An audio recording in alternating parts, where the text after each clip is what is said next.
ये तो हम पता नहीं कितनी दफा कर चुके हैं। 1/2 ठीक है, एक A1 होगा और एक A-1 होगा, सही है ना। अच्छा, आप दूसरा सवाल चलें इसके तो लिख लेते हैं ना, A1 = 1/2, A-1 = 1/2। दूसरा जी कि x² के फोरियर सीरीज कोएफिशिएंट फाइंड करें, तो इसमें क्या होगा, क्या ख्याल है? हाँ, कॉन्वोल्यूशन हो जाएगी, क्योंकि ये x² क्या है, xt × xt। तो अगर दो सिग्नल्स मल्टीप्लाई हो रहे हो टाइम में तो उनके फोरियर सीरीज कोएफिशिएंट्स कन्वॉल्व हो जाते होते हैं, ठीक है। तो किस किस की कॉन्वोल्यूशन होगी? हाँ,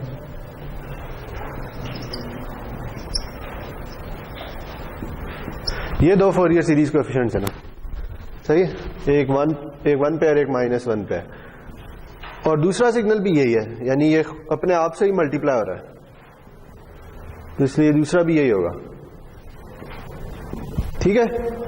और इन दोनों की कॉन्वोल्यूशन करनी है, तो बताएं जी इसकी कॉन्वोल्यूशन का आंसर क्या आएगा? है सेम, मतलब ये यही आ जाएगा? नहीं,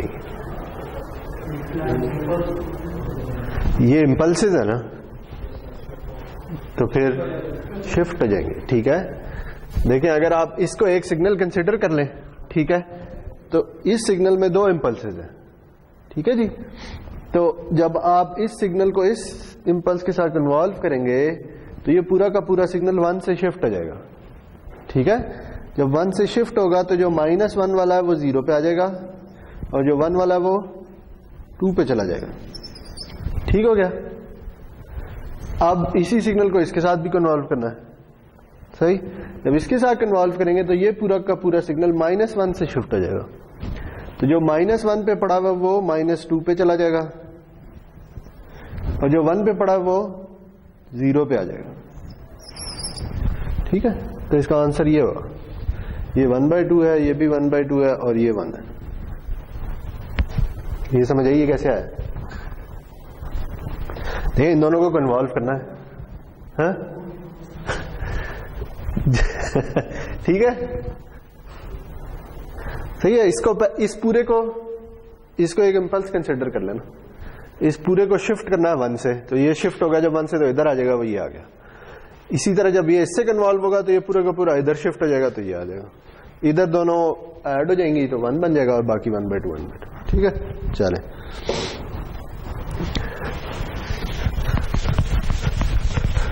अगला सवाल वैसे ही है जैसे हमने एग्जांपल की थी पिछले लेक्चर में। तो आपको बताया हुआ जी ये एक सिग्नल है x जो कि रियल है और ऑड है, ठीक है। x रियल है, अगर रियल है तो क्या होगा, है जी, इसके फोरियर सीरीज कोएफिशिएंट्स कैसे होंगे? a किसके इक्वल होगा? जब कोई सिग्नल रियल हो तो उसके फोरियर सीरीज कोएफिशिएंट्स क्या होते हैं? कॉन्जुगेट सिमेट्रिक होते हैं, ठीक है। इसका मतलब यह है कि a इक्वल होगा a के कॉन्जुगेट के, ठीक है। एक तो ये कंडीशन आ गई। दूसरी कंडीशन कहां से निकलेगी? वही है कि सिग्नल ऑड है, ठीक है। ऑड का क्या मतलब है कि x इक्वल है -x के, ठीक। तो x के फोरियर सीरीज कोएफिशिएंट्स अगर a हैं तो x के क्या होंगे?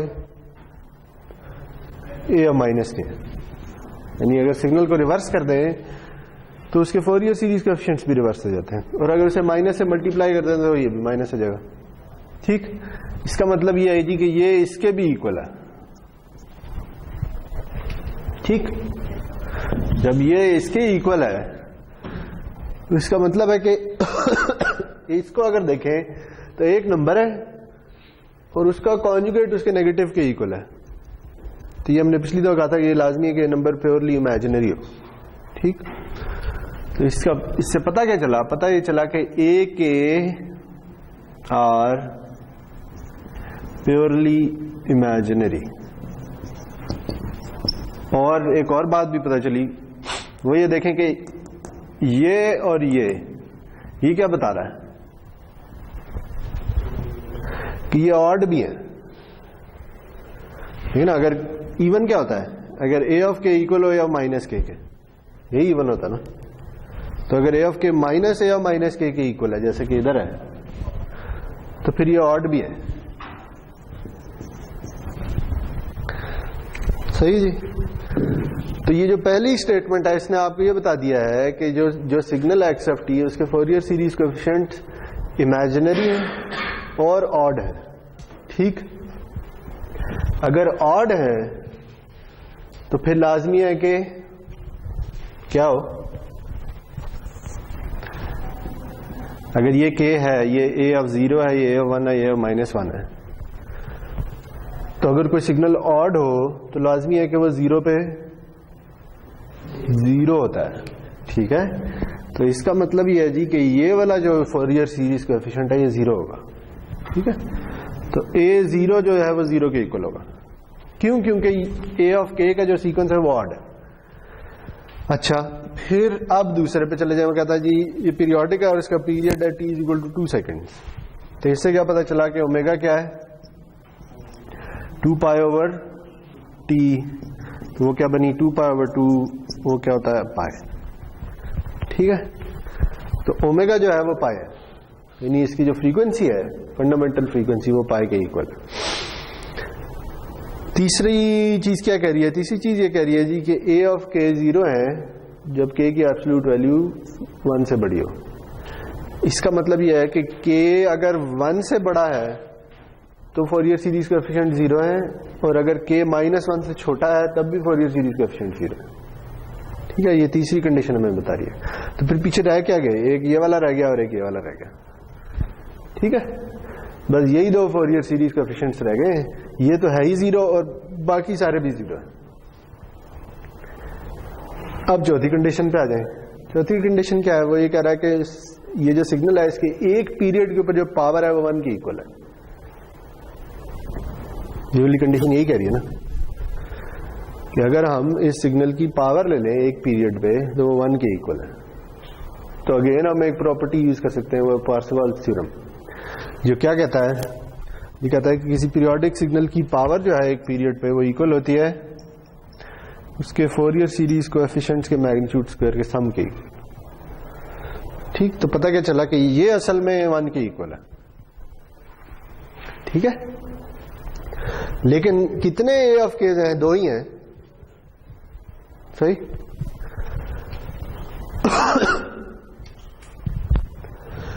तो पता क्या चला, पता ये चला जी कि a1 magnitude square plus a-1 magnitude square equals 1।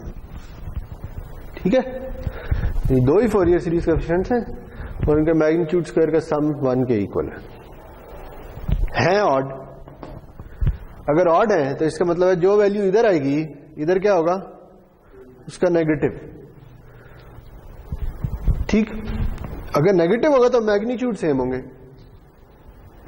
सही है जी, अगर मैग्नीट्यूड सेम होंगे तो फिर इसका मतलब यह है कि ये इक्वल है 2a1 मैग्नीट्यूड स्क्वायर के,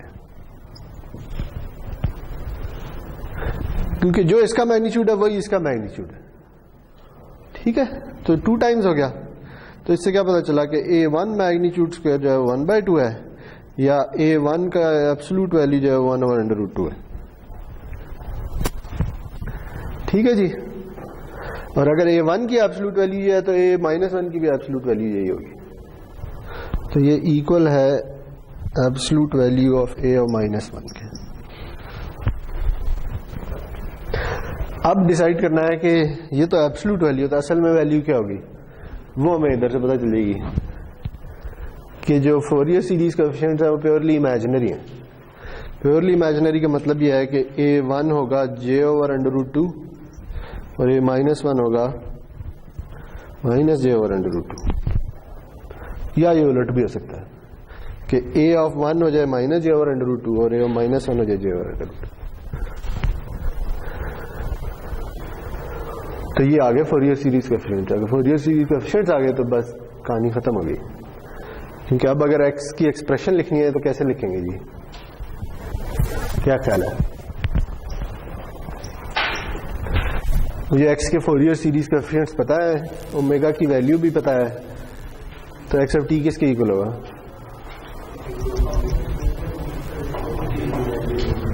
यानी फोरियर सीरीज लिख देंगे ना, वो आएगा j/√2 e of j omega जिसकी वैल्यू है पाई t माइनस j/√2 e और माइनस j पाई t। ठीक है, तो ये दूसरा सवाल हो गया। इसे रिपीट करने की जरूरत है। इस तरह के 2-4 सवालों की प्रैक्टिस कर लें तो प्रॉपर्टीज ऑफ फोरियर ट्रांसफॉर्म जाना वो आपको याद हो जाएगी। ठीक है, चलें जी आगे चलते हैं।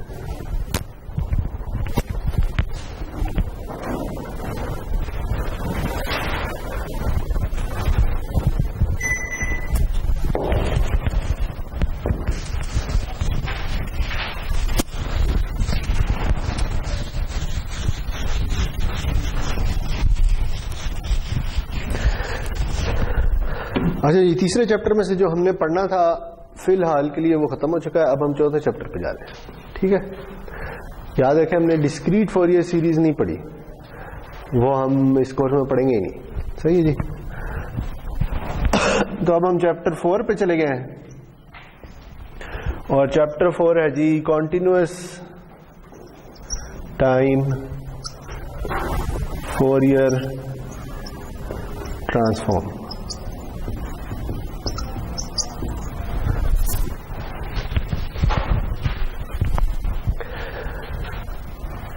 अच्छा, तो ये क्या है? ये भी फोरियर सीरीज से मिलती जुलती चीज है। देखिए, जब हमने फोरियर सीरीज पढ़ी थी तो हमने ये कहा था कि फोरियर सीरीज किस सिग्नल के लिए होती है कि जो कॉन्टिन्यूअस हो और पीरियोडिक हो। ठीक है जी। तो हर सिग्नल पीरियोडिक तो नहीं होता, तो जो सिग्नल बेचारा ए पीरियोडिक है उसका क्या किया जाए? तो उसके लिए ये चीज है कॉन्टिन्यूअस टाइम फोरियर ट्रांसफॉर्म। ठीक है, यानी जो कॉन्टिन्यूअस टाइम फोरियर ट्रांसफॉर्म है ये बेसिकली ए पीरियोडिक सिग्नल्स को टाइम से फ्रीक्वेंसी में ले जाता है। जैसे फोरियर सीरीज एक पीरियोडिक सिग्नल के फोरियर सीरीज कोएफिशिएंट्स बता देती है। ठीक, वो फोरियर सीरीज कोएफिशिएंट्स क्या होते हैं?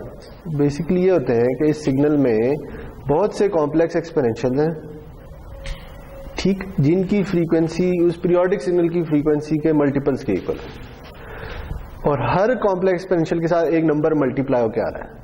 वो नंबर क्या है? वो फोरियर सीरीज कोएफिशिएंट।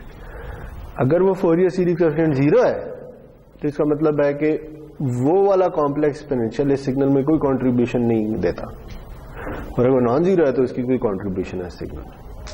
ठीक है, यानी फोरियर सीरीज क्या कहती थी? फोरियर सीरीज ये कहती थी, यही थी ना फोरियर सीरीज। ठीक है, K goes from -infinity to infinity. अब अगर किसी खास वैल्यू ऑफ के के लिए ए के 0 हो जाए तो इसका मतलब वो वाला कॉम्प्लेक्स एक्सपोनेंशियल इस सिग्नल में नहीं आता, या दूसरे अल्फाज में वो वाली फ्रीक्वेंसी इस सिग्नल में नहीं आती। ठीक है, अच्छा, तो अब हम इसी तरह का काम ए पीरियोडिक सिग्नल्स के साथ भी करना चाहते हैं। ठीक है, हम किसी तरह ए पीरियोडिक सिग्नल्स को भी सम ऑफ कॉम्प्लेक्स एक्सपोनेंशियल्स की फॉर्म में लिखना चाहते हैं।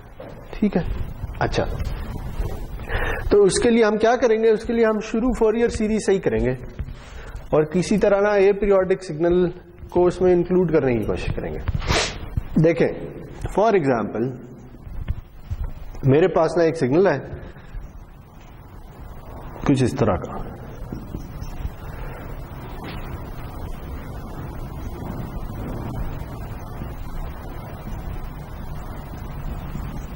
ठीक है जी। ये एक सिग्नल एक्स एफ टी जो -t1 से t1 तक 1 होता है और बाकी t की तमाम वैल्यूज के लिए 0 होता है। ठीक, तो ये नजर आ रहा है कि ये पीरियोडिक तो नहीं है। ठीक, ये कभी रिपीट नहीं होता। सही जी। अच्छा, अब मैं क्या करता हूं? मैं ये करता हूं कि इसके साथ ना एक और सिग्नल बनाता हूं।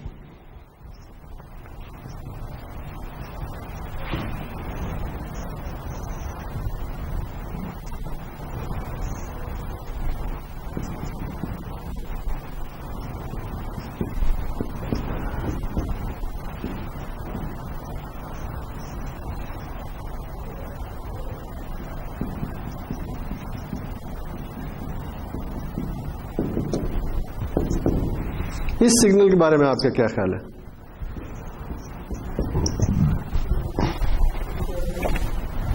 ये तो पीरियोडिक है, ठीक। ये सिग्नल पीरियोडिक है और अपने इस वाले पीरियड के लिए ये इस सिग्नल के इक्वल है, ऐसे ही नहीं है, ठीक है। लेकिन होता क्या है कि कैपिटल टी सेकंड्स के बाद ये रिपीट हो जाता है, ये रिपीट नहीं होता, क्योंकि ये पीरियोडिक है और ये पीरियोडिक है। सही है जी। अब अगर मैं ये वाला सिग्नल लूं और इस टी जो कि इसका पीरियड है इसकी वैल्यू बढ़ाना शुरू कर दूं, ठीक है। वैल्यू बढ़ाने से क्या होगा? वैल्यू बढ़ाने से ये होगा कि ये तो इधर ही रहेगा, लेकिन जो इसका पीरियड अगला आना है वो कहीं इधर चला जाएगा, ऐसे ही नहीं है। मैंने क्या किया? मैंने टी की वैल्यू बढ़ा दी है, या दूसरे अल्फाज में मैंने जो इसका टाइम पीरियड है उसकी वैल्यू बढ़ा दी है। टाइम पीरियड बढ़ाने से फ्रीक्वेंसी के साथ क्या होगा? फ्रीक्वेंसी कम हो जाएगी। Time period frequency inversely proportional होते हैं। इसी तरह जो दूसरा वाला पीरियड है वो उधर चला जाएगा। सही जी। तो ये टाइम पीरियड बढ़ाने से क्या हुआ है? टाइम पीरियड बढ़ाने से ये हुआ है कि ये जो सिग्नल है ये अब ज्यादा देर के लिए इसके इक्वल हो गया। क्या ख्याल है? ऐसे ही नहीं हुआ? यानी पहले सिर्फ इधर से लेकर इधर तक ये और ये बराबर थे, उसके बाद चूंकि इसमें एक रेपिटेशन आ जाती है तो ये दोनों एक दूसरे के इक्वल नहीं रहते, लेकिन अब ये और ये इतनी देर के लिए पीरियोडिक नहीं एक जैसे, ठीक। तो इससे क्या पता चला? इससे पता ये चला कि अगर as T tends to infinity तो क्या होगा? एक्स इसे कहते हैं टिल्डा, ये लगा, ठीक है जी। X tilde of t approaches x of t. क्या ख्याल है? ऐसे ही नहीं होगा कि अगर मैं इस टी को और ज्यादा दूर ले जाना शुरू कर दूं तो जब टी इंफिनिटी को अप्रोच करेगा तो ये जो एक्स टिल्डा ऑफ टी है ये एक्स ऑफ टी को अप्रोच करना शुरू कर देगा, ठीक है। तो हम यही करेंगे। हम क्या करेंगे कि अगर हमें इस सिग्नल का कि किसी तरह फोरियर सीरीज या फोरियर ट्रांसफॉर्म निकालना है ना, तो हम ये वाला सिग्नल लेंगे और इसे पीरियोडिक बनाएंगे और फिर इसके टी को बड़ा करना शुरू कर देंगे। जैसे जैसे इसका टी बड़ा होना शुरू होगा ये वाला सिग्नल इसके इक्वल होना शुरू हो जाएगा। जब टी इंफिनिटी को अप्रोच करेगा तो ये वाकई उसके इक्वल हो जाएगा, ठीक है। मेथड समझ आ गया क्या हो रहा है? अच्छा, अब ये देखें कि ये सिग्नल पीरियोडिक है, ठीक है जी। इसकी जो फोरियर सीरीज होगी वो क्या होगी?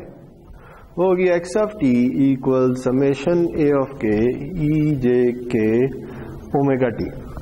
ऐसे ही है, यही हमने पढ़ा ना अभी तक।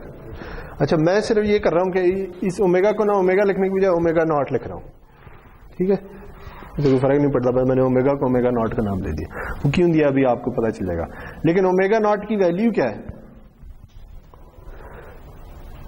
ओमेगा नॉट कैसे निकलेगी? 2 पाई ओवर टी के इक्वल है, ऐसे ही है, ठीक है ना। अच्छा, अब ये देखें कि जब मैं इधर से इधर जाता हूं, इस वाले सिग्नल से इस वाले सिग्नल पे जाता हूं, तो क्या होता है? टी की वैल्यू बढ़ जाती है। जब टी की वैल्यू बढ़ जाती है तो ओमेगा की वैल्यू कम होती जाती है, ठीक है। तो जब टी इंफिनिटी को अप्रोच करेगा तो ओमेगा नॉट 0 को अप्रोच करना शुरू कर देगा, ठीक है। ये बात भी समझ आ गई। अच्छा, अब ये देखें कि ये जो फोरियर सीरीज कोएफिशिएंट्स हैं ये असल में है क्या? यानी हमने प्लॉट करने का एक तरीका देखा था, ऐसे ही है ना। हमने कहा था कि अच्छा ये के का इंडेक्स ले लो और हम फोरियर सीरीज कोएफिशिएंट्स को कैसे प्लॉट करते हैं? 0 1 2 3 -1 -2 -3 ऐसे ही प्लॉट करते हैं ना कि अच्छा ये 0 को प्लॉट कर दो, उससे ये 0 इस तरह का है, ये 1 इस तरह का है, ये -1 और चलते जाओ, ठीक। लेकिन हमने एक और इसका तरीका भी देखा था, अगर आपको याद हो। वो हमने ये कहा था कि ये जो k है ये असल में है क्या? ये किस चीज को रिप्रेजेंट करता है? ये जो k है ये हार्मोनिक्स को रिप्रेजेंट करता है, ऐसे ही नहीं होता, लेकिन k इधर आता है ना। k ये बता रहा है कि ये कौन सी फ्रीक्वेंसी वाला कॉम्प्लेक्स एक्सपोनेंशियल है। अगर k 0 है तो ये 0 फ्रीक्वेंसी वाला कॉम्प्लेक्स एक्सपोनेंशियल, जैसे हमने डीसी कंपोनेंट का नाम दिया था। अगर k 1 है तो ये ओमेगा नॉट वाला कॉम्प्लेक्स एक्सपोनेंशियल है, k 2 है तो 2 ओमेगा नॉट वाला है, 3 है तो 3 ओमेगा नॉट वाला है। तो हम ऐसे भी क्या कर सकते हैं कि इधर ओमेगा का एक्सिस बना ले, ठीक है, और ना फ्रीक्वेंसीज की वैल्यूज लिखना शुरू कर दें। तो ये फ्रीक्वेंसी कौन सी होगी 0, ये कौन सी फ्रीक्वेंसी होगी ओमेगा नॉट, ये होगी 2 ओमेगा नॉट, ये होगी 3 ओमेगा नॉट, इसी तरह minus omega naught, -2 omega naught और -3 ओमेगा नॉट, और चलते जाएंगे हम, यहां खत्म नहीं हो रहा, ये प्रोसेस चलता जा रहा है, ठीक है। ये और ये एक ही चीज बता रहे हैं, ठीक है। जब हम k लिखते हैं तो k का मतलब यही होता है कि हम उस फंडामेंटल फ्रीक्वेंसी जो ओमेगा नॉट है उसके मल्टीपल्स की बात कर रहे हैं, और यहां हमने एक्सप्लिसिटली उसे लिख दिया है कि अच्छा ये ओमेगा नॉट है, 2 ओमेगा नॉट है, 3 ओमेगा नॉट, वैल्यूज वही रह रही है, ये वैल्यूज नहीं चेंज हो रही, ठीक है। ये चलती जा रही है, मैं ड्रॉ नहीं कर रहा, लेकिन कुछ वैल्यूज होंगी, सही है जी। अच्छा, अब ये देखें कि ये a ऑफ k है क्या। a ऑफ k कैसे निकलता है, a ऑफ k होता है 1/t integral over 1 period x of t e of minus j k omega naught t dt। Again मैं ओमेगा की जगह ओमेगा नॉट लिख रहा हूं, ठीक है, यही होता है ना। अच्छा, अब ये देखें जी कि मैं ना एक फंक्शन डिफाइन करने जा रहा हूं, वो फंक्शन है x ऑफ j ओमेगा, ठीक है, और वो कुछ इस तरह से है। अच्छा, यहां मैं ना सॉरी एक और काम करने जा रहा हूं, यहां x टिल्डा लिख रहा हूं, वहां पीरियोडिक सिग्नल को मैंने टिल्डा से रिप्रेजेंट किया, ठीक है। ये टिल्डा आ गया e of minus j omega t dt। देखिए अब ये क्या है, ये मैंने फंक्शन डिफाइन कर दिया है, सही है जी, जो ओमेगा पे डिपेंड करता है, यहां पे ओमेगा की वैल्यू आ रही है, सही है। तो अगर मैं इस a ऑफ k को इस फंक्शन की फॉर्म में लिखना चाहूं तो मैं कैसे लिखूंगा, देखें, मैं लिखूंगा 1/t x of j k omega naught, समझ आई। यानी अगर इस फंक्शन में ओमेगा की जगह k ओमेगा नॉट डाल दें तो यही चीज नहीं बन जाती, ठीक है। तो ये ऐसे ही है कि मैं ये कह दूं कि a ऑफ k असल में क्या है, असल में ये है कि ये फंक्शन है, लेकिन उसकी वैल्यूज कौन सी वैल्यू ओमेगा वाली यूज हो रही है, जो ओमेगा नॉट के मल्टीपल्स है। बात समझ आई। ये मैंने क्या किया है, देखिए हो ये रहा है कि मैंने एक फंक्शन डिफाइन कर दिया इस तरह से, जो देखें देखने में बिल्कुल यही चीज है, ऐसे ही है ना, 1 और t नहीं है सिर्फ इसमें, और जहां k ओमेगा नॉट आ रहा है वहां मैंने ओमेगा ले लिया, ठीक है। ओमेगा क्या है, ओमेगा ये है, ठीक है जी। देखिए इस एक्सिस में ओमेगा की वैल्यू कुछ भी हो सकती है, ठीक है, ओमेगा एक रियल नंबर है, जैसे फ्रीक्वेंसी है किसी सिग्नल की, वो कुछ भी हो सकती है, ठीक। लेकिन जब सिग्नल पीरियोडिक हो तो ओमेगा की कौन सी वैल्यूज आ रही है, ये खास वैल्यूज आ रही है, 0 omega naught, 2 omega naught, 3 omega naught, ठीक है। तो मैंने क्या किया, मैंने ये जो इंटीग्रल है इसे जनरलाइज कर लिया, बजाय इसके कि मैं किसी खास वैल्यू ऑफ ओमेगा पे इसे कैलकुलेट करूं, मैं इसे सिर्फ ओमेगा कह देता हूं, ठीक है। तो अगर मुझे एक ही चाहिए तो मुझे इस फंक्शन की कौन सी वाली वैल्यू चाहिए, जब ओमेगा के ओमेगा नॉट के इक्वल, ऐसे ही नहीं है। यानी ये जो ओमेगा का एक्सेस जा रहा है, इसमें मैं अगर ये वाली वैल्यूज ले लूं और इन वैल्यूज पे इसे कैलकुलेट कर लूं तो यही नहीं आ जाएगा, वापस यही नहीं आ जाएगा। बात समझ आ गई, ठीक है। तो हो क्या रहा है, हो ये रहा है देखिए असल में एक फंक्शन है कुछ इस तरह का, से इसके फोरियर सीरीज कोएफिशिएंट ना इस तरह जा रहे हैं, ठीक है। असल में एक फंक्शन है, ये अब क्या है, ये x ऑफ j ओमेगा, और हमने क्या किया है, x ऑफ j ओमेगा की कुछ खास वैल्यूज ले लिए। वो कौन सी वाली वैल्यूज है, ये वाली वैल्यूज, हर ओमेगा नॉट का मल्टीपल, यही किया ना। जब हमने फोरियर सीरीज कोएफिशिएंट्स निकाले हैं तो असल में कोई एक फंक्शन था जिसे मैंने ये एक्स ऑफ जे ओमेगा नाम दे दिया है। इस एक्स ऑफ जे ओमेगा में अगर ओमेगा की ये वाली वैल्यूज डाल दी जाए जो कि ओमेगा नॉट के मल्टीपल्स हैं तो मुझे ये वाले सैंपल्स मिल जाते हैं या ये वाली वैल्यूज मिल जाती हैं। और ये कौन सी वाली वैल्यूज हैं? ये वो वैल्यूज हैं जो कि इस पीरियोडिक सिग्नल के फोरियर सीरीज कोएफिशिएंट। ठीक है, तो मैंने क्या किया, मैंने थोड़ा फोरियर सीरीज का जनरलाइज कर लिया। ठीक है, यानी मैंने उसे इस फंक्शन की फॉर्म में लिख लिया है और मैंने कहा कि फोरियर सीरीज कोएफिशिएंट्स क्या होते हैं? बेसिकली इस फंक्शन की कुछ खास वैल्यूज होती हैं। ठीक है, वो कौन सी वाली वैल्यूज होती हैं? वो ओमेगा नॉट डिसाइड करता है। ठीक है ना।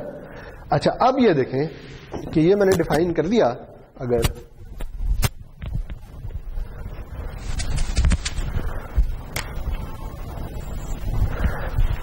तो अब मैं क्या करने जा रहा हूं, मैं अब इधर से इधर जा रहा हूं। ठीक है, जब मैं इधर से इधर जाऊंगा तो t की वैल्यू बढ़ेगी।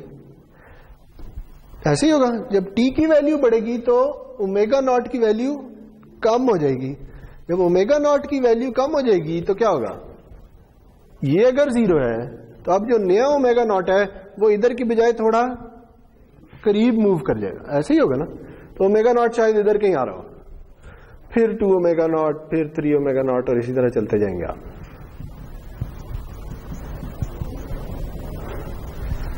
हाँ, समझे? तो अब क्या हुआ है, जब मैंने इस सिग्नल के पीरियड को बढ़ाया है तो मैंने ये जो फंक्शन था, ये वाला जो फंक्शन था, इसके जो मैं सैंपल्स ले रहा हूं वो ज्यादा करीब करीब लेने शुरू कर दिए। ऐसे ही नहीं हुआ। क्यों? क्योंकि ओमेगा नॉट की वैल्यू कम हो गई है। ओमेगा नॉट की अगर वैल्यू कम हुई है तो अब हो सकता है अगर मैंने से टी को डबल किया तो ओमेगा नॉट की वैल्यू हाफ हो जाएगी। जब हाफ होगी तो मैं इधर की बजाय पहला सैंपल इस जगह पे लूंगा। ऐसे ही नहीं होगा। तो देखें, एक्स ऑफ जे ओमेगा को कोई फर्क नहीं पड़ा, वो अभी भी उसी तरह ही है। ठीक, लेकिन मैंने एक्स ऑफ जे ओमेगा के सैंपल्स थोड़े करीब लेने शुरू कर दिए। बात समझ आई? अब ये क्या है, ये इस वाले सिग्नल के फोरियर सीरीज कोएफिशिएंट है। सही है, बात समझ आ गई? है ये सिग्नल, इस सिग्नल को भी ऐसे ही लिखेंगे, x of t equal summation of a k E J K omega naught T. ये भी वही है, सिर्फ हुआ क्या है कि ये जो ए ऑफ केज है ये अब थोड़े करीब करीब हो गए। ठीक है, या अगर आप इसे इसकी फॉर्म में लिखना चाहते हैं तो फिर क्या लिखेंगे, summation 1/t x of J K omega not E J K omega naught T. ऐसे ही है ना, क्योंकि ए ऑफ के इसके इक्वल है। सही है जी। तो अब देखें क्या होगा, यहां तक बात समझ आ गई कि क्या हो रहा है। हम बेसिकली क्या कर रहे हैं, हमने इसकी किसी तरीके से फोरियर सीरीज रिप्रेजेंटेशन निकालनी है, फोरियर ट्रांसफॉर्म निकालना है।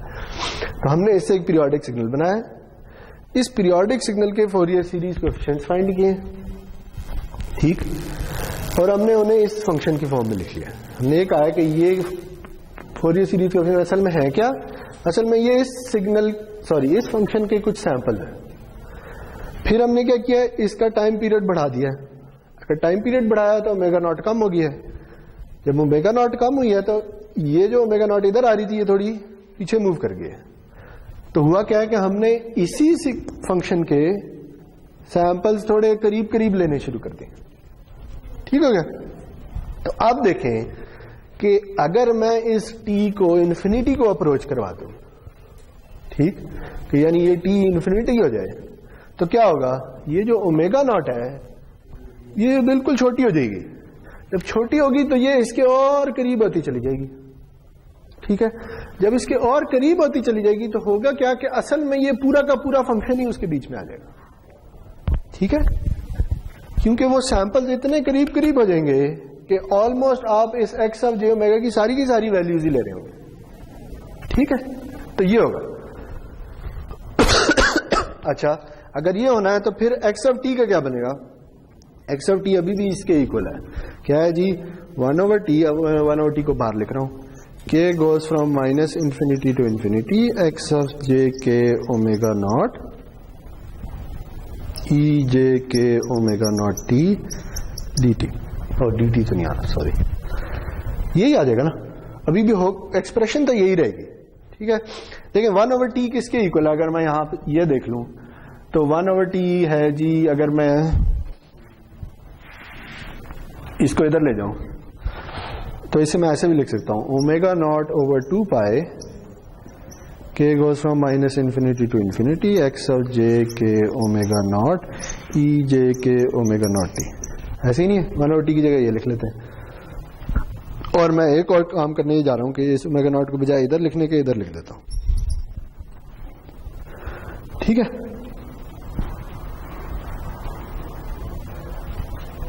सही है, ये x of t की एक्सप्रेशन। अभी तक मैंने कुछ नहीं किया, मैंने बस चीजें आगे पीछे की हैं और कुछ भी नहीं किया। देखें अब अगेन, जब t इंफिनिटी को अप्रोच करेगा, ये जो पीरियोडिक सिग्नल है ये इसके ऑलमोस्ट इक्वल हो जाएगा। जब ये इसके ऑलमोस्ट इक्वल हो जाएगा तो ओमेगा नॉट बहुत ही छोटी हो जाएगी। जब ओमेगा नॉट बहुत ही छोटी हो जाएगी तो ये सैंपल 0 के बाद करीब आ जाएगा।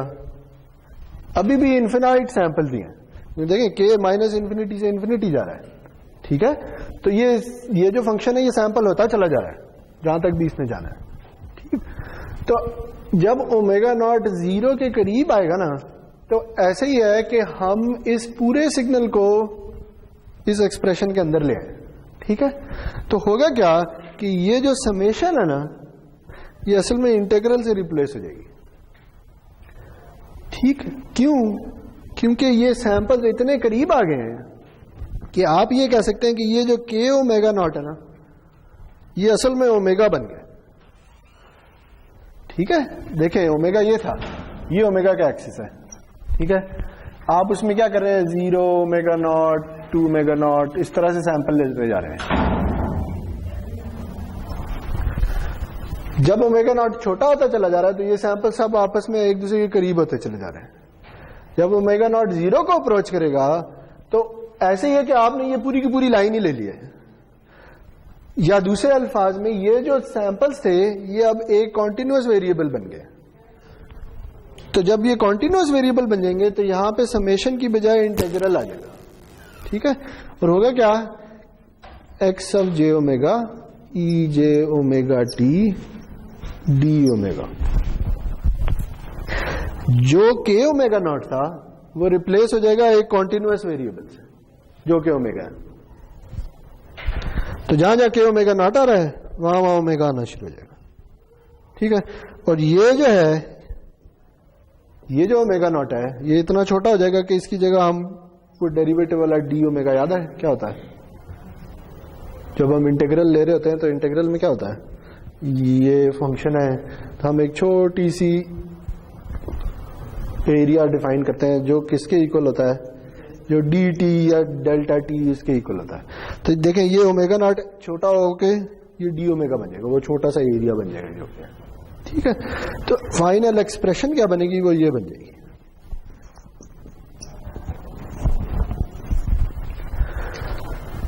तो जब सिग्नल ए पीरियोडिक होगा तो उसकी फोरियर एक्सप्रेशन कुछ इस तरह की होगी, ठीक है। ये सारी कहानी समझ आई हुआ क्या, ठीक।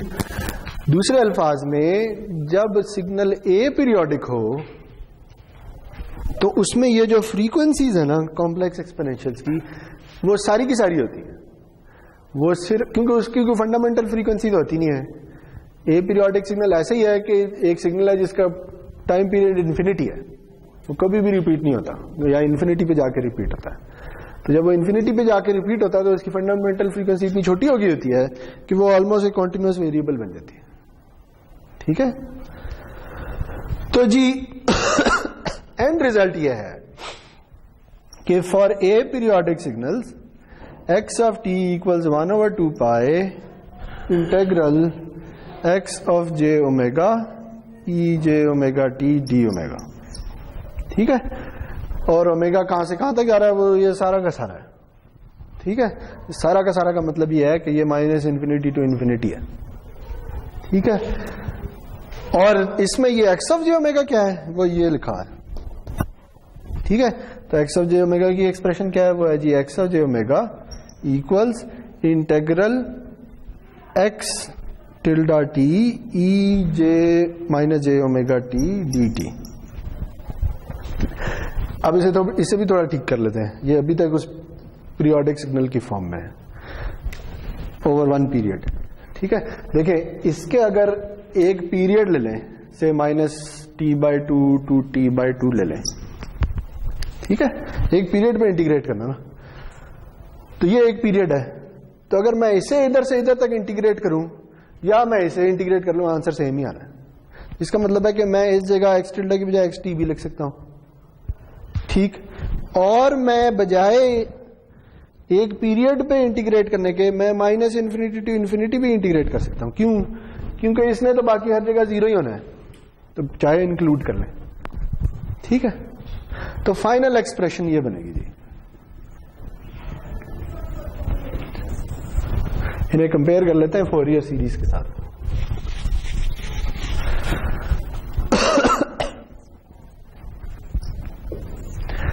देखिए फोरियर सीरीज क्या कहती है? फोरियर सीरीज ये कहती है कि एक्स ऑफ टी इक्वल है सम ऑफ ए ऑफ के ई J K omega naught T, K goes from minus infinity to infinity, और ए ऑफ के क्या है? ए ऑफ के है 1 over T integral T x of t ई और माइनस जे K omega naught T d T. ये Fourier series है और ये फोरियर ट्रांसफॉर्म है। ये पीरियोडिक सिग्नल्स के लिए है, ये पीरियोडिक सिग्नल्स के लिए, ठीक है। फर्क क्या है?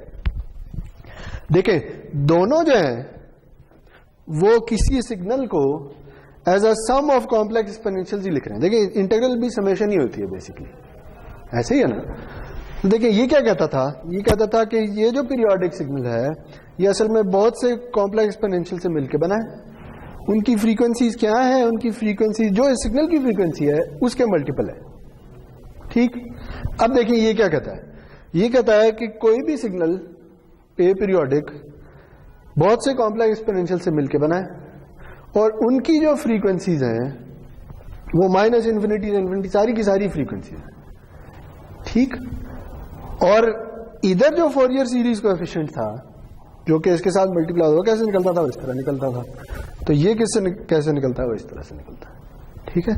यानी आपने जिस के के लिए निकालना है आप उस मल्टीपल वाले कॉम्प्लेक्स एक्सपोनेंशियल को ले लेते थे।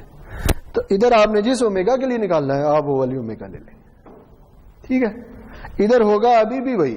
देखें फॉर एग्जांपल एक्स ऑफ जे जो है ना, अब मैं एग्जांपल ले लेता हूं, से जो एक्स ऑफ जे ओमेगा है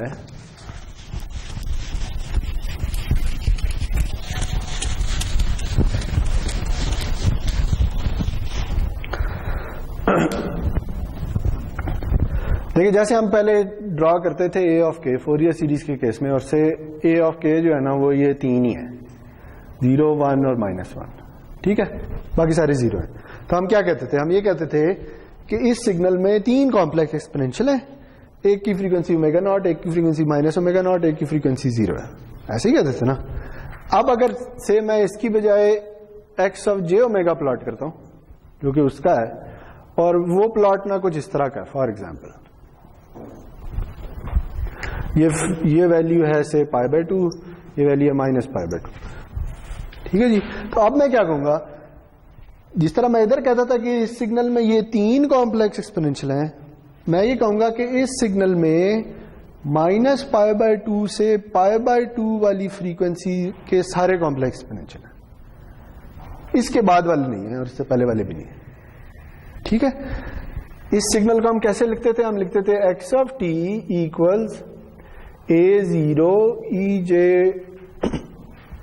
0t plus A1 EJ omega T या ओमेगा नॉट टी, और A और -1 E और -j ओमेगा नॉट टी, ऐसे ही लिखते थे ना अगर तीन फोरियर सीरीज कोएफिशिएंट है। तो इसे क्या लिखेंगे? इसे लिखेंगे एक्स ऑफ टी इक्वल्स, यहां समेशन आ रही है वहां पे इंटीग्रल आएगा, x of j omega E j omega t d omega.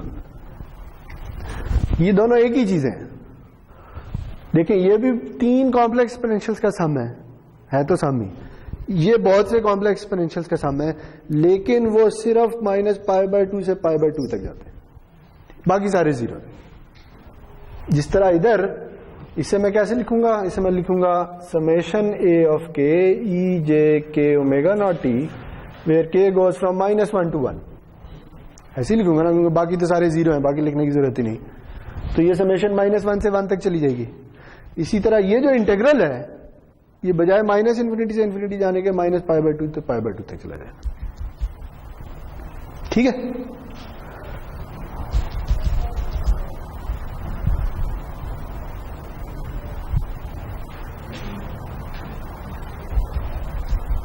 तो इसकी कुछ एग्जांपल्स कर लेते हैं।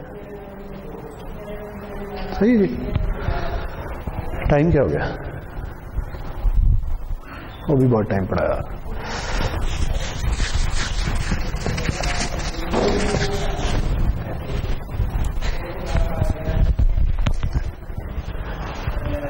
से जी मेरे पास एक सिग्नल है, वो है e of minus t ut। ठीक है जी, पहले तो इस सिग्नल को ड्रॉ कर लेते हैं। बताएं जी इसका प्लॉट किस तरह का होगा।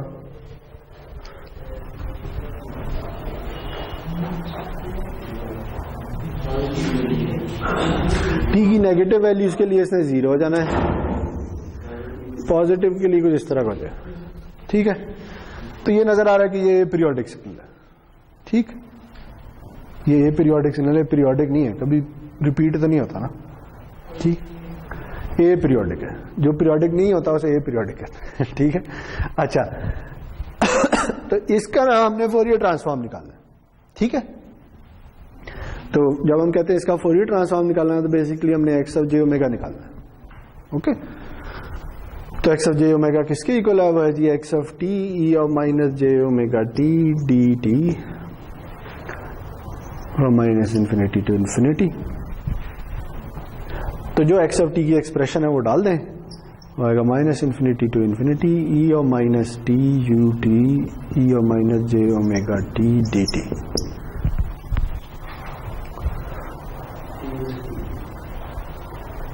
सही है, जो एक्स और टी की एक्सप्रेशन है वो डाल दिया है। अच्छा, और चूंकि ये u ऑफ टी है तो ये क्या हो जाएगा 0 to ∞ e of -1 plus j omega t d T. ठीक हो गया, और इसका इंटीग्रल क्या होगा, यही एक्सपोनेंशियल डिवाइडेड बाय इसका डेरिवेटिव, और ये लिमिट आ जाएगी। ठीक है, और ये ऐसे ही है कि मैं इसे बाहर लिख लूँ तो ये आ जाएगा -1/1 प्लस जे ओमेगा। लिमिट्स डालेंगे तो e की पावर -∞ 0 हो जाएगी और e की पावर 0 1 हो जाएगी। ठीक है, तो आखिरकार जो आंसर आएगा वो आएगा 1/1 प्लस जे ओमेगा। सही है,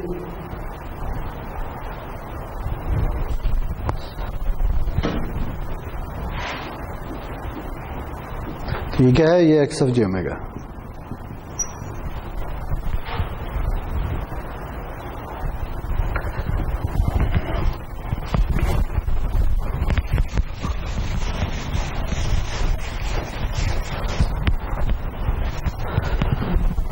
तो जैसे हम पहले फोरियर सीरीज कोएफिशिएंट्स को प्लॉट करते थे, अब हम इसे प्लॉट कर लेंगे। ठीक है जी, तो ये नजर आ रहा है ये कॉम्प्लेक्स नंबर है, तो अगर कॉम्प्लेक्स नंबर को प्लॉट करना है तो फिर हम इसे कैसे प्लॉट करेंगे, या रियल इमेजिनरी में या मैग्नीट्यूड फेज में। ठीक है, किसी एक फॉर्म में प्लॉट करेंगे।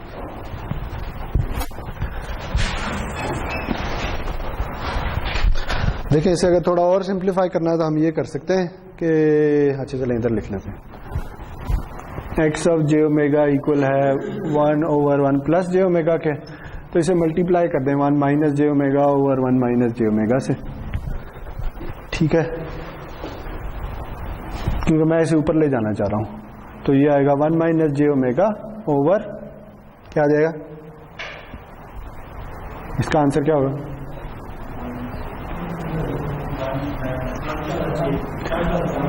One plus omega square.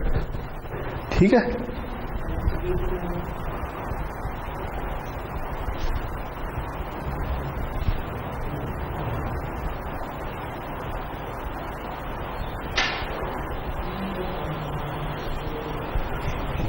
बताएं जी, ये कॉम्प्लेक्स नंबर है, इसका मैग्नीट्यूड और फेज निकालना है, कैसे निकालेंगे?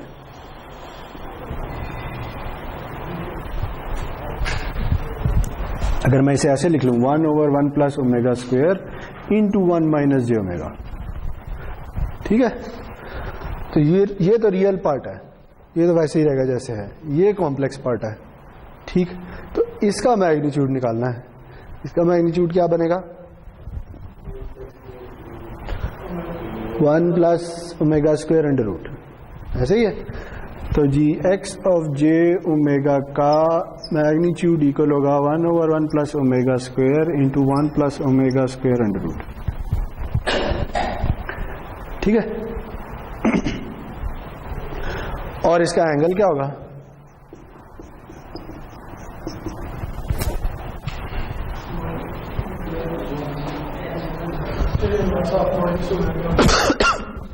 tan inverse of minus omega या minus tan inverse of omega, ठीक है, क्योंकि tan जो है वो ऑड फंक्शन होता है। सही जी, तो आप इसे प्लॉट कर लें। तो इसका जो मैग्नीट्यूड का प्लॉट है ना, ये ओमेगा का एक्सेस आ गया, तो मैं प्लॉट करने जा रहा हूं एक्स ऑफ जे ओमेगा का मैग्नीट्यूड। तो देखिए यहां से नजर आ रहा है, ये एक तो ऐसा हम मजीद सिंप्लीफाई भी कर सकते हैं, ये आ जाएगा 1/1, तो यही नहीं आ जाएगा, क्या आ जाएगा ना, इससे ये नहीं आ जाएगा, ठीक है। अब देखें जैसे जैसे ओमेगा बढ़ेगा इसकी वैल्यू कम होती चली जाएगी, ठीक है, पॉजिटिव वैल्यूज के लिए भी और नेगेटिव वैल्यूज के लिए भी, क्योंकि स्क्वायर हो रहा है, ठीक है। तो इसका मतलब है कि 0 पे इसकी वैल्यू क्या होगी? जब ओमेगा 0 होगा तो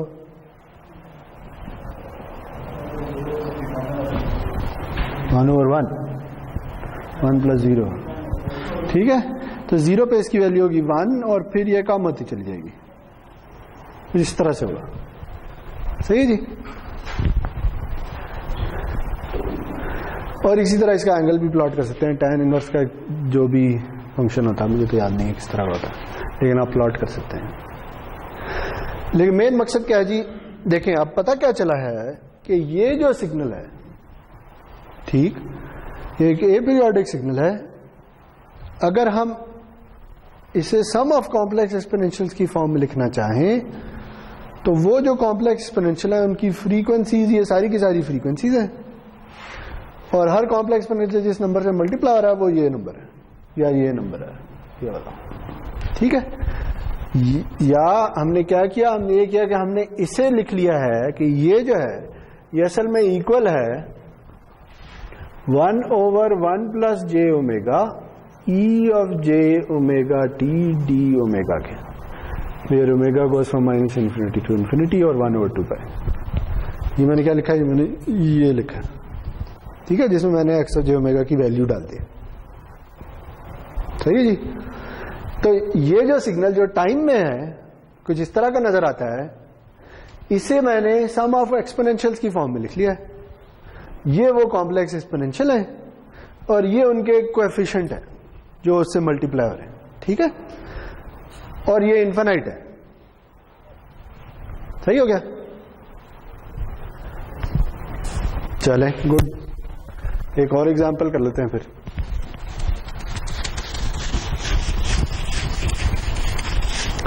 अच्छा जी, अगली एग्जांपल है x of T equals delta of T.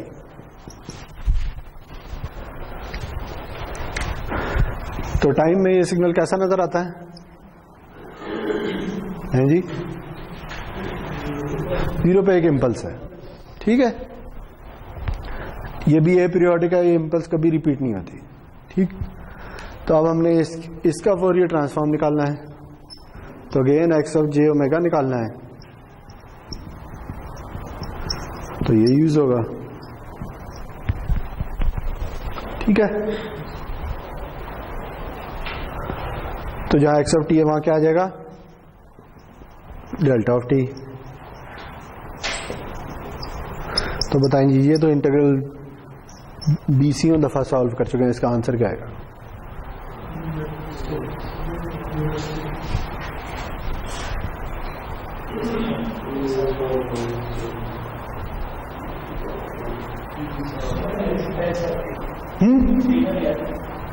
Signal, इसका आंसर 1 आएगा।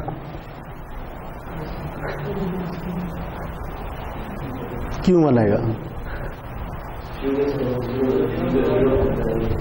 क्योंकि इसने नॉन जीरो जीरो पे होना है, बाकी हर जगह ये 0 है। तो जब ये t 0 होगा तो ये 0 हो जाएगा, तो इसकी वैल्यू भी 1 हो जाएगी, तो इसका एरिया अंडर द कर्व 1 ही रहेगा। तो इस इंटीग्रल का आंसर 1 है। ये समझ आइए ये क्यों है? सही है।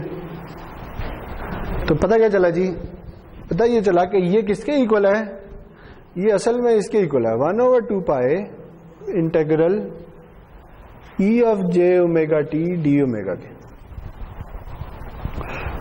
Minus infinity to infinity.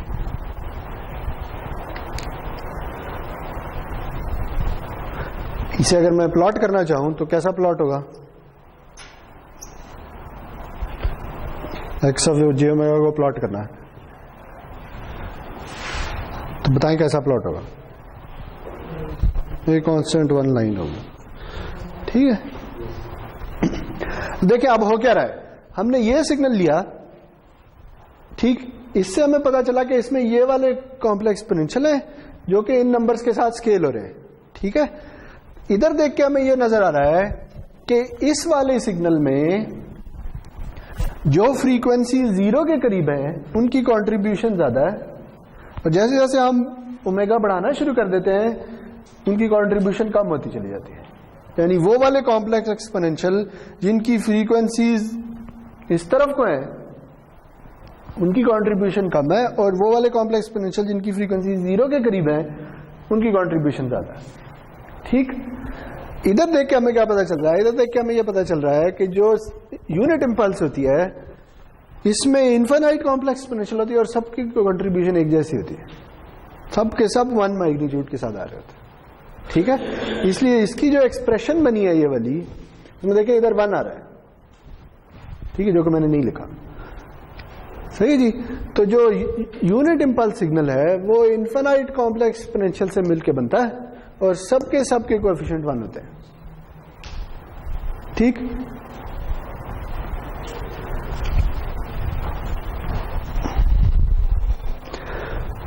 तो अब ये देखें, एक चीज हमने पिछले लेक्चर में की थी, याद है? हमने पढ़ा था कि एलटीआई सिस्टम का फ्रीक्वेंसी रिस्पांस क्या होता है, किसी को याद है?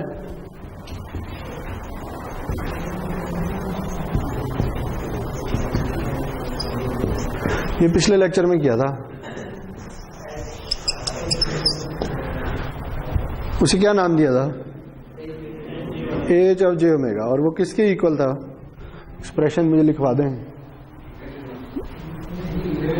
Integration minus infinity to infinity of H of T, ये नहीं थी, ठीक है। तो जरा इस एक्सप्रेशन को देखें, ये क्या है? जो आज पढ़ा है उससे मिलती जुलती चीज है, वो उधर लिखी हुई है, जहां एक्स आ रहा है वहां एच आ रहा है, ठीक है। तो देखिए किसी एलटीआई सिस्टम का फ्रीक्वेंसी रिस्पांस क्या होता है? वो उसके इंपल्स रिस्पांस का फोरियर ट्रांसफॉर्म होता है, ठीक है, सही है। देखिए अगर आपको याद, हमने पिछली क्लास में क्या किया था, हमने एक एग्जांपल की थी जिसमें हमने फ्रीक्वेंसी रिस्पांस निकाला था, याद है? वो फ्रीक्वेंसी रिस्पांस कुछ इसी तरह का था, शायद वही हो, कुछ इस तरह का था। फिर हमने कहा था कि एलटीआई सिस्टम की आउटपुट क्या होती है? आउटपुट होती है जी कि अगर इनपुट है कुछ इस तरह की, तो आउटपुट क्या होगी? बताएं जी, आउटपुट क्या होगी? इधर कुछ आएगा, इधर क्या आएगा? H of J K omega not. ठीक है, क्या होगा अगर इनपुट एक कॉम्प्लेक्स एक्सपोनेंशियल है जिसकी फ्रीक्वेंसी के ओमेगा नॉट है, तो आउटपुट भी वही कॉम्प्लेक्स एक्सपोनेंशियल होगा, मल्टीप्लाई हो जाएगा उसके फ्रीक्वेंसी रिस्पॉन्स से, जिस फ्रीक्वेंसी रिस्पॉन्स की वैल्यू कहां पे देखेंगे, जो इसकी फ्रीक्वेंसी है। ठीक है, तो देखें ये वही हो रहा है जो अभी थोड़ी देर पहले किया है। ये एक फंक्शन है और हम इसकी कुछ खास वैल्यूज ले रहे हैं। कौन सी वैल्यूज? के ओमेगा नॉट वाली वैल्यू। ठीक है, अगर ये 0 है, ये ओमेगा नॉट है, ये 2 ओमेगा नॉट है, तो हम यही काम कर रहे हैं। सही है ना? तो अब अगर देखें कि अगर सिग्नल ए पीरियोडिक है और हम उसे किसी एलटीआई सिस्टम की इनपुट पे दे देते हैं, तो हम क्या करेंगे? X of T equals x of j omega E j omega t d omega 1/2 पाई। ये हमें फोरियर ट्रांसफॉर्म ने बताया कि किसी ए पीरियोडिक सिग्नल को मैं इस तरह भी लिख सकता हूं। ठीक हो गया? तो अब ये जो अगर सिग्नल है, ये मैंने किसी एलटीआई सिस्टम को इनपुट के तौर पे दे दिया है, तो आउटपुट क्या आएगी आपके ख्याल में? 1/2 pi integral x of j omega into h of j omega into e j omega t d omega. खत्म बात। ठीक, तो क्या होगा? जो फ्रीक्वेंसी रिस्पांस है वो आपके सिस्टम, आपके इनपुट सिग्नल के फोरियर ट्रांसफॉर्म से मल्टीप्लाई हो जाएगा। ठीक, हो यही रहा है, यहां पे भी यही हो रहा था, लेकिन यहां कुछ खास वैल्यूज पे हो रहा था और यहां सबकी सब वैल्यूज पे हो रहा है। क्यों? क्योंकि ये पीरियोडिक सिग्नल था और ये ए पीरियोडिक सिग्नल है। ठीक है, तो एलटीआई सिस्टम ने वही काम करना है जो पहले हो रहा था। ठीक है, उसे अगर इनपुट पर आप कॉम्प्लेक्स एक्सपोनेंशियल देंगे तो उसने आउटपुट पे वही कॉम्प्लेक्स एक्सपोनेंशियल देना है। सही है, बस मल्टीप्लाई हो जाएगा उसके फ्रीक्वेंसी रिस्पॉन्स के साथ। ठीक है जी, तो ये फोरियर ट्रांसफॉर्म है, तो इसे कॉन्टिन्यूस टाइम फोरियर ट्रांसफॉर्म कर देते हैं। तो यानी अगर आपको कोई बंदा कह रहा है, यानी अगर मैं बात करता हूं फोरियर सीरीज की, तो आपके ध्यान में एक पीरियोडिक सिग्नल आना चाहिए, और अगर मैं बात करता हूं फोरियर ट्रांसफॉर्म की, तो आपके ध्यान में एक ए पीरियोडिक सिग्नल आना चाहिए। ठीक है, अभी हम आगे चल के देखेंगे वैसे कि देखें ज्यादा जनरलाइज चीज कौन सी है, ये वाली या ये वाली, क्या ख्याल है? ज्यादा जनरलाइज ये चीज है। ठीक है, तो हम क्या करेंगे कि हम पीरियोडिक सिग्नल्स को भी फोरियर ट्रांसफॉर्म की फॉर्म में लिखने की कोशिश करेंगे। ठीक है, ताकि फिर बस एक फोरियर ट्रांसफॉर्म ही हो, वही सारे काम चलाना है। सही, तो वो हम अगली एक क्लास या एक क्लास के बाद देखेंगे कैसे करना है। सही हो गया? अच्छा,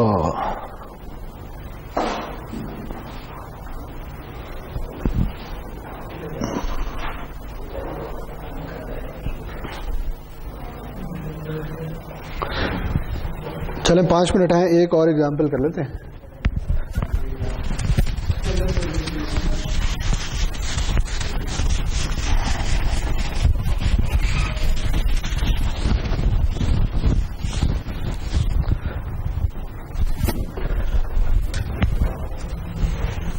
इस एग्जाम्पल में ना अब हमने उल्टी डायरेक्शन में जाना है। उल्टी डायरेक्शन का क्या मतलब है जी? मतलब यह है कि आपको ना किसी सिग्नल का फोरियर ट्रांसफॉर्म दे दिया गया। ठीक है, से वो कुछ इस तरह का है और ये वैल्यू है, इसने क्या ली यार, वही ले लेते हैं।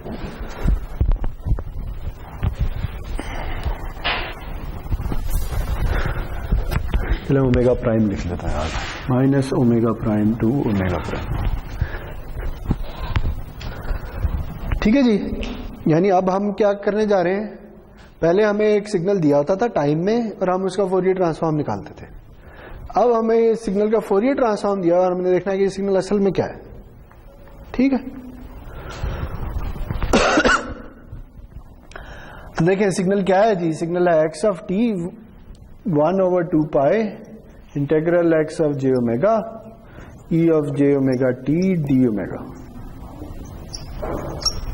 इसी तरह आएगा कि ये क्या हमें बता रहा है कि इस सिग्नल में माइनस ओमेगा प्राइम से ओमेगा प्राइम वाली फ्रीक्वेंसीज के कॉम्प्लेक्स एक्सपोनेंशियल हैं, बाकी नहीं है।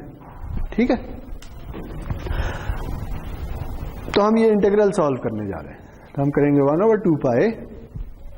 ठीक है, हमें पता है कि ये जो एक्स ऑफ जे ओमेगा है ये सिर्फ माइनस ओमेगा प्राइम से ओमेगा प्राइम तब नॉन जीरो है, तो इसका मतलब है कि एक्सप्रेशन कुछ इस तरह की बन जाएगी।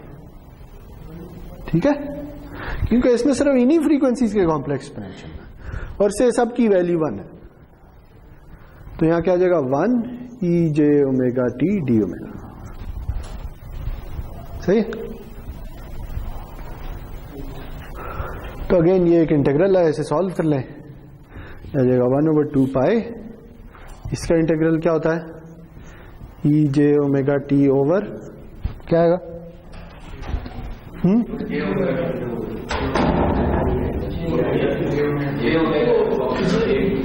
जे टी आएगा। ठीक, क्योंकि ओमेगा के रिस्पेक्ट इंटीग्रेशन आ रही है। ठीक है, जाएगा minus omega prime to omega prime. सही है जी, और वैल्यूज डाल दें, आ जाएगा 1/2 पाई ई j omega prime T minus E minus j omega prime T over जे टी। ठीक हो गया,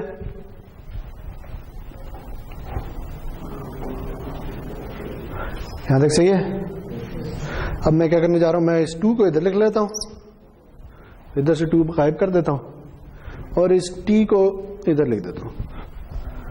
ठीक है, ये मैं क्यों कर रहा हूं, क्योंकि ये क्या है, ये साइन है। ठीक है, तो ये आ जाएगा 1/पाई t sine of omega prime T.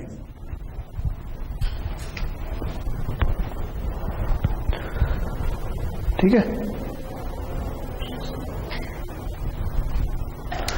और अगर इसे हम इस तरह लिख लें, omega prime over pi sine of omega prime T over omega prime T. मैंने क्या किया, ओमेगा प्राइम से मल्टीप्लाई और डिवाइड कर दिया। ठीक है, ताकि जो साइन के आर्गुमेंट में आ रहा है वही नीचे आ जाए। सही है, ये इसलिए करते हैं कि ये पढ़ा है हमने पहले, सिंक फंक्शन क्या होता है, ये बेसिकली सिंक फंक्शन है।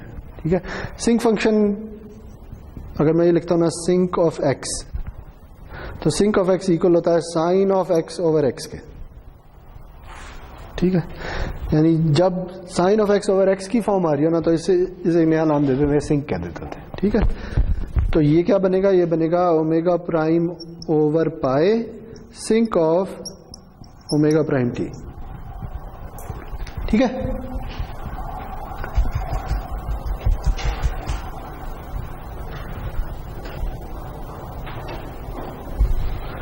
तो पता क्या चला, पता ये चला कि ये जो जिस सिग्नल का फोरियर ट्रांसफॉर्म था वो सिग्नल असल में ये है। ठीक है, तो यानी अगर ये सिग्नल होता तो इसका फोरियर ट्रांसफॉर्म ये होना था, और अगर किसी सिग्नल का फोरियर ट्रांसफॉर्म ये है तो इसका कोरिस्पॉन्डिंग सिग्नल ये होगा। इस सिग्नल को अगर हम प्लॉट कर लें तो देखिए ये तो साइन है। ठीक है, और ये ओमेगा प्राइम से डिवाइड हो रहा है और टी से डिवाइड हो रहा है। ठीक है, ओमेगा प्राइम की कोई खास वैल्यू है, तो जैसे जैसे टी बढ़ेगा इसकी वैल्यू तो हमेशा -1 और +1 के बीच में रहनी है, टी के बढ़ने से इसकी वैल्यू कम होती चली जाएगी। ठीक है, तो ये ना कुछ इस तरह की फॉर्म होती है। ठीक है, यानी एक साइनोसॉइड है लेकिन उसका एम्पलीट्यूड टाइम के साथ साथ कम होता चला जा रहा है। क्यों? क्योंकि टी की वैल्यू बढ़ती चली जा रही है। सही है, तो सिंक फंक्शन भी जिस तरह का होता है, मैंने वैसे बहुत ही बुरा प्लॉट किया लेकिन इसी तरह का होता है।